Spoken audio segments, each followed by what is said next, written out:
open App Store, tap on search and type YouTube, select YouTube.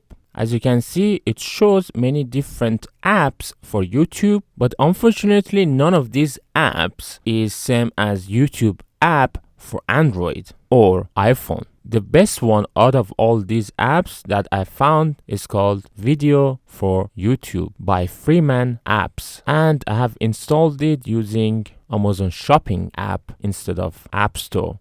After installing it, once you tap on it to open it, it looks just like YouTube app. For example, you could tap on the search in here and search anything you want, like my channel's name, then select a video to play, and as you can see, it works well. If you want to learn how to install Android apps on Amazon Fire tablet, don't forget to watch my video, which you can find in the description.